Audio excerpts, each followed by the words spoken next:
नमस्कार, आप देख रहे हैं एफएम न्यूज और मैं हूं आपके साथ मनीषा सिंह। 6 राज्यों की 7 विधानसभा सीटों पर उपचुनाव के बाद मतगणना आज चल रही है। वहीं उत्तर प्रदेश की गोला गोकर्णनाथ सीट, बिहार की मोकामा और गोपालगंज सीट, महाराष्ट्र की अंधेरी ईस्ट सीट, तेलंगाना की मुनुगोडे सीट, ओडिशा की धामनगर और हरियाणा की आदमपुर विधानसभा सीट पर मतगणना जारी है। रुझानों में बीजेपी को हरियाणा और यूपी में लीड मिलती हुई नजर आ रही है। वहीं बिहार में एक सीट पर आरजेडी उम्मीदवार भाजपा से आगे चल रहा है। आज देर शाम तक सभी 7 विधानसभा सीटों के परिणाम घोषित कर दिए जाने की संभावना है। वहीं बताना चाहेंगे कि देश के 6 राज्यों की 7 विधानसभा सीटों पर गुरुवार को उपचुनाव के तहत मतदान कराए गए थे।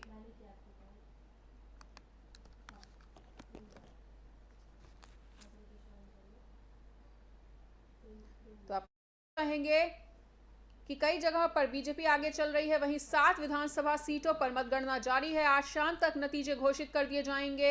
वहीं कई क्षेत्रों में बीजेपी की बढ़त देखने को मिल रही है। वहीं बिहार में अगर बात की जाए तो बिहार में आरजेडी के प्रत्याशी बीजेपी से आगे चल रहे हैं और तमाम क्षेत्रों में बीजेपी की बढ़त देखी जा रही है।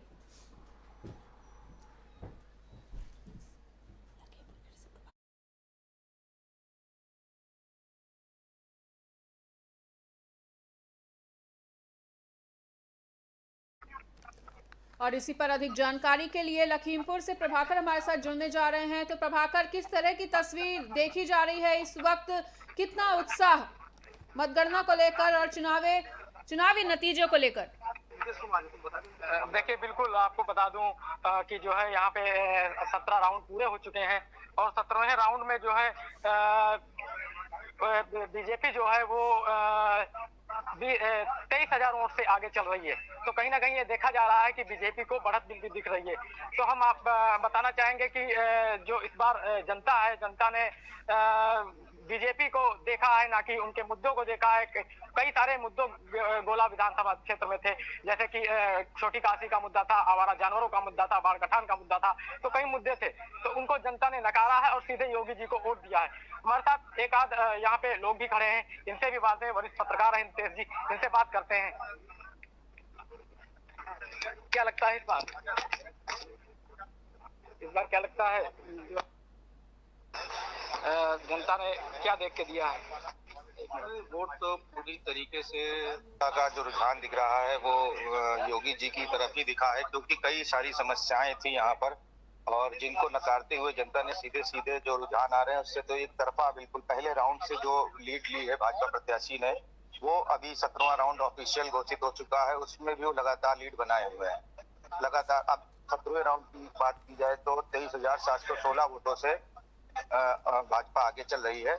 और वहीं अनऑफिशियल बताए तो आपको 22 राउंड शायद अंदर हो चुके हैं, जिसमें 26,000 वोटों से लीड कर चुके हैं, जिसके बाद 10 राउंड केवल बचेंगे, जिसमें 60,000 वोटों की गिनती केवल बाकी रह गई है। नितिन जी, इस बार जनता ने किसको देखकर वोट दिया है?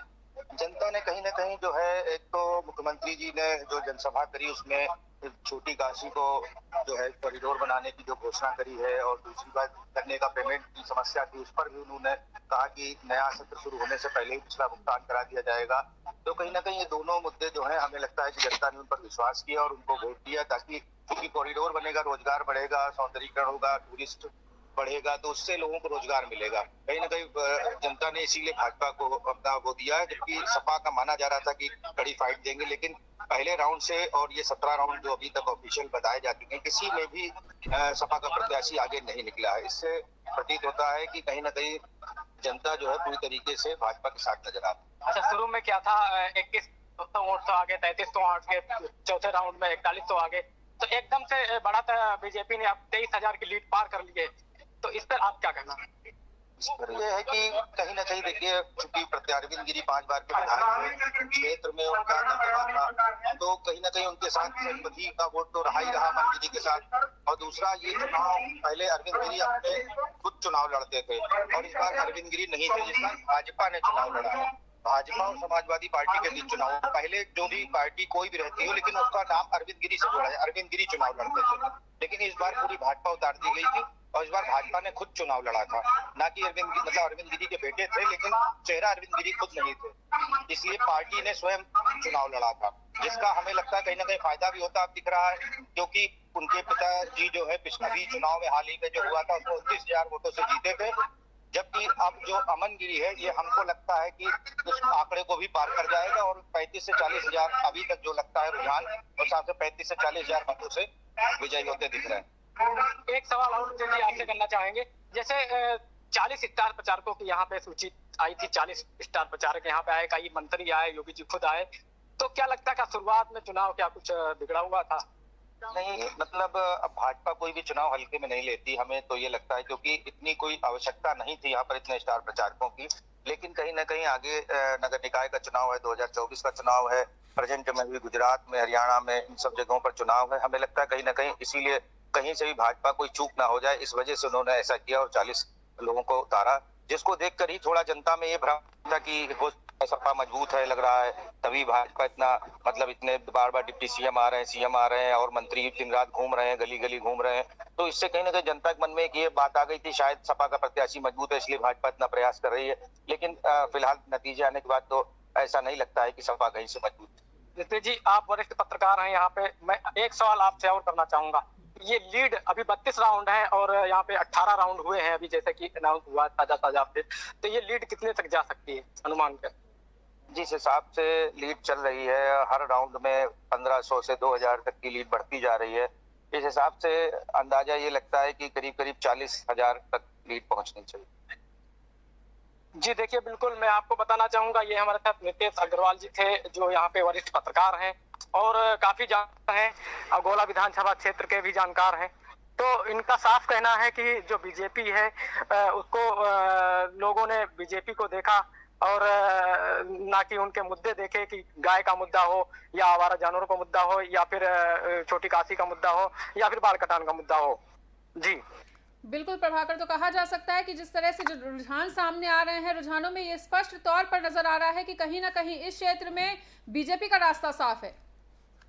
जी बिल्कुल, अमन गिरी को पूरी बढ़त मिल रही है और ये देखा जा रहा है कि अब जीत की पूरी जो है उम्मीद अमन गिरी के साथ में है और अमन गिरी को ही निर्वाचन जो यहाँ पे निकलेंगे तो निर्वाचक होके ही अमन गिरी निकलेंगे, क्योंकि ये देखा जा रहा है फिलहाल तो 32 राउंड होने हैं, अभी 18 राउंड हुए हैं और अभी बाकी है 14 राउंड। 14 राउंड के वक्त में क्या कुछ अपडेट आती है ये सब दी जाएगी। जी ठीक है, इस तमाम जानकारी के लिए बहुत बहुत शुक्रिया आपका प्रभाकर। तो जैसा कि 7 विधान सीटों पर मतगणना जारी है, वहीं आपको बता दें कि बीजेपी का रास्ता कई क्षेत्रों में कई सीटों पर साफ होता हुआ नजर आ रहा है। वहीं अगर बिहार की बात कर ली जाए तो बिहार में आरजेडी प्रत्याशी बीजेपी से आगे चल रहे हैं, वहीं यूपी में भी बीजेपी की बढ़त देखने को मिल रही है। शाम तक नतीजे भी घोषित हो जाएंगे। कई जगहों पर बीजेपी इस वक्त आगे चल रही है। 7 विधान सीटों पर मतगणना जारी है, शाम तक घोषित हो जाएंगे परिणाम।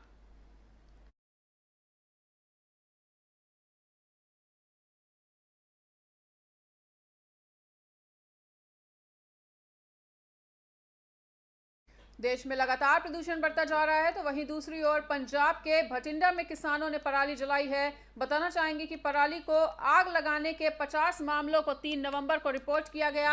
वहीं भटिंडा में अब तक पराली को आग लगाने के करीब 1200 मामले सामने आए हैं। वहीं पिछले साल 800 से करीब मामले पराली जलाने के सामने आए थे और साल 2021 में भटिंडा में करीब 55% एरिया में पराली को आग लगाई गई थी, जो कम होने का नाम नहीं ले रही।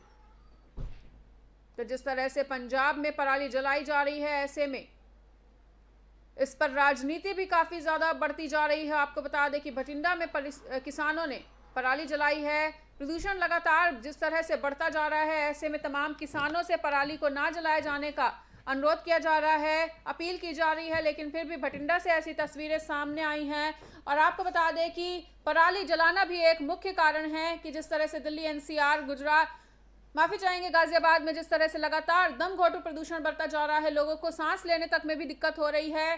किसानों से ये लगातार अपील की जा रही है कि वो पराली ना जलाएं। ऐसे में पंजाब से ये जो तस्वीरें सामने आई हैं वो वाकई में काफी ज्यादा चिंताजनक हैं। इसी खबर पर अधिक जानकारी के लिए हमारे साथ ताहिर सैफी भी हमारे संवाददाता जुड़ने जा रहे हैं। तो ताहिर, जिस तरह से पंजाब से जो तस्वीरें सामने आई हैं कि किसान जो हैं वो पराली जलाते हुए नजर आए हैं, और क्या लगता है कि पॉल्यूशन पे किस तरह का सलूशन निकलता हुआ नजर आएगा, और लोग जबकि जितने भी अपील की जा रही है उनको मानने से भी इनकार कर रहे हैं।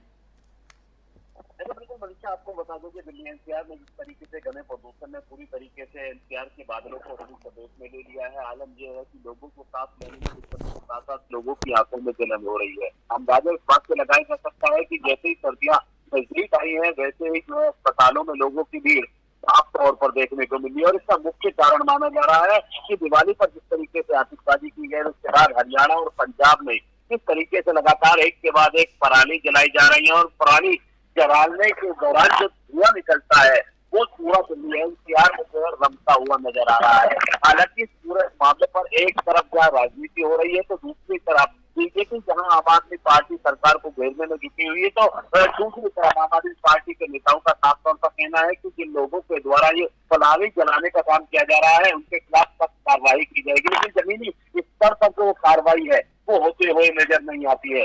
यही सबसे बड़ा कारण है कि दिल्ली एनसीआर में लगातार दम घोटू पॉल्यूशन जो है बढ़ता जा रहा है। एनसीआर के ऊपर जो है बड़ी जो परत है वो जो है प्रदूषण की जम गई है, जिससे लोगों को कई तरीके की दिक्कतों का सामना करना पड़ रहा है। प्रशासन के अधिकारियों से मेरी बात हुई है, उनका साफ तौर पर कहना है कि पंजाब सरकार के आदेश के बाद जो है ऐसे लोगों को चिन्हित करने का काम किया जा रहा है जो गलत तरीके से पराली जलाने का काम कर रहे हैं और एनसीआर में जो है दमघोटू जो प्रदूषण जो है फैला रहे हैं। इसके साथ ही पॉलिटिकल नेताओं से मेरी बात हुई है, उनका साफ तौर पर कहना है कि जब से पंजाब में आम आदमी पार्टी की सरकार आई है तब से जो है पराली जलाने के जो मामले हैं वो पहले से मुकाबले जो है डबल हो गए हैं। तो दूसरी तरफ आम आदमी पार्टी के नेताओं का साफ तौर पर कहना है कि बीजेपी पूरे मामले पर राजनीति करने में जुटी हुई है और पराली जलाने वाले लोगों के खिलाफ जो है सख्त कार्रवाई की जाएगी। लेकिन बड़ा सवाल खड़ा होता है कि दूसरी पार्टी जो है आपस में आरोप प्रत्यारोप का जो दौर है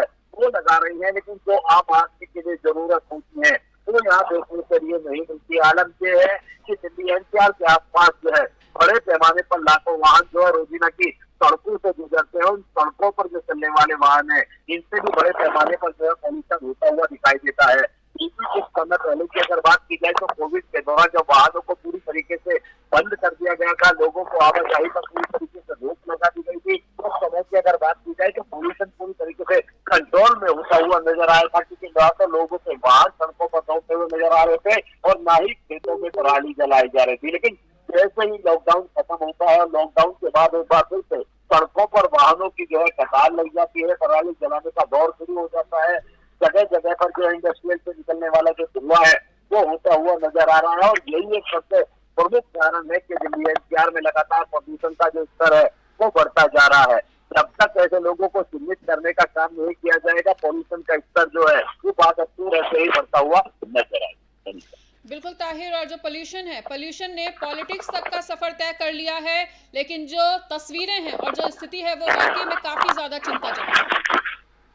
देखिए बिल्कुल इसमें कोई दो राय नहीं है। जमीनी स्तर की बात की है, जमीनी स्तर पर तरीके से पॉल्यूशन जो है लगातार फैलता जा रहा है, लोगों को सांस लेने में जहाँ दिक्कतें हो रही है, तो दूसरी तरफ कुछ लोग ऐसे भी हैं जो सर्दी जुकाम होने के साथ साथ जो है पॉल्यूशन से जो है दूषित उनके जो है फेफड़े हो जाते हैं, जिसके चलते सांस लेने में दिक्कतें होती है और ऐसे लोग मजबूर वक्त होकर जो है अस्पताल जाने के लिए मजबूर हो जाते हैं। अस्पतालों में लोगों की भीड़ साफ तौर पर देखकर अंदाजा लगाया जा सकता है कि पॉल्यूशन का स्तर जिस तरीके से बढ़ रहा था उसके बाद से लगातार जो है लोगों की संख्या अस्पताल पहुंचना शुरू हो गई और लोगों को दिक्कतें होना शुरू हो गई। और शाम के टाइम जो लोग मॉर्निंग वॉक के लिए जाते थे उन्होंने मॉर्निंग वॉक पर जाना पूरी तरीके से बंद कर दिया। सड़कें जो है सुबह के टाइम सुनसान नजर आती है, जो अब से पहले कुछ दिन पहले तक वहाँ पर लोग जो है मॉर्निंग वॉक के दौरान जो है घूमते या फिर दौड़ते हुए नजर आते थे, तो वो लोग भी पॉल्यूशन के चलते अपने घर में कैद होने के लिए मजबूर हो गए हैं। तो दूसरी तरफ अगर बात की जाए छोटे छोटे मासूम बच्चों की, तो दिल्ली एनसीआर में मासूम बच्चों के जो 8वीं तक के सभी स्कूल है उनको पूरी तरीके से बंद कर दिया गया है, उनकी पढ़ाई ऑनलाइन दोबारा से शुरू कर दी गई है। यहाँ देखने वाली बात यह है कि जैसे ही पॉल्यूशन की स्थिति सामने आती है सबसे पहले स्कूलों को बंद कर दिया जाता है, जिससे मासूम बच्चों की पढ़ाई पर एक खासा असर पड़ता हुआ नजर आता है। बिल्कुल ताहिर, और मैंने कई बार इस बात को उठाया है कि ठोस कदम उठाए जाने की तो जरूरत है ही, लेकिन क्या आपको नहीं लगता है कि मुख्यमंत्रियों की, तमाम राज्यों के मुख्यमंत्रियों को इस पर एक बैठक और एक मंथन करने की जरूरत है कि तमाम क्षेत्रों में पराली को ना जलाया जाए और पोल्यूशन पे किसी तरह का सोल्यूशन निकाला जाए? लेकिन मनीषा जी, आपको बता दूं कि पॉलिटिकल नेताओं की अगर बात की जाए तो कई जगह पॉलिटिकल नेताओं ने अधिकारियों के साथ बैठक की है और जल्द से जल्द पोल्यूशन जो बढ़ रहा है इसको जो है कंट्रोल करने की बात की गई है। लेकिन जमीनी स्तर पर वो बैठकें तो होती रहती हैं, उसका असर साफ तौर पर जमीन पर देखने को नहीं मिलता है। इसके अलावा अगर बात की जाए कि पंजाब में जो है आम आदमी पार्टी की सरकार है और दिल्ली में भी आम आदमी पार्टी की सरकार है, इसके साथ ही जो है हरियाणा और यूपी में जो है बीजेपी की सरकार है। तो एक दूसरे के जो पार्टी के नेता हैं वो एक दूसरे पर जो है आरोप प्रत्यारोप का जो दौर है वो तो लगाते हुए नजर आते हैं, लेकिन जमीनी स्तर पर जो कार्रवाई करनी चाहिए थी वो होती हुई नजर नहीं आती है। और यही कारण है कि आम आदमी को जो है इस बढ़ते पोल्यूशन का सामना करना पड़ रहा है, जिससे लोगों को सांस लेने में जहाँ दिक्कतें हो रही हैं तो दूसरी तरफ लोगों को जो है कई अन्य तरह की समस्याएं हो रही हैं।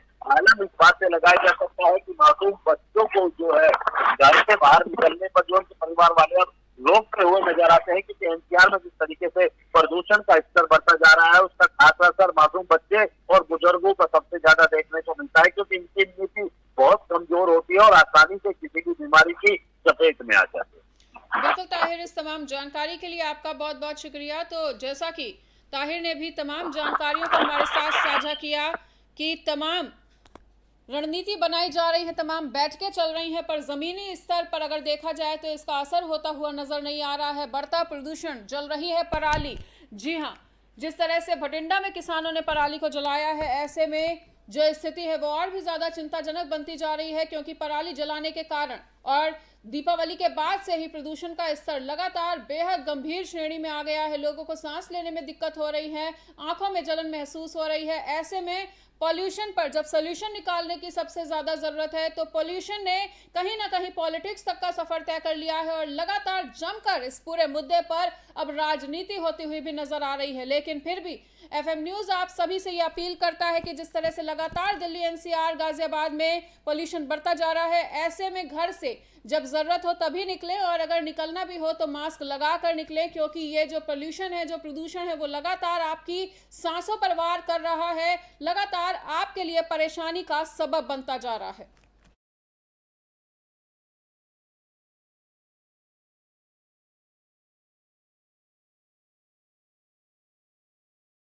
फिलहाल इस वक्त के बुलेटिन में इतना ही। प्रदेश और दुनिया की बाकी खबरों के लिए देखते रहिए एफएम न्यूज।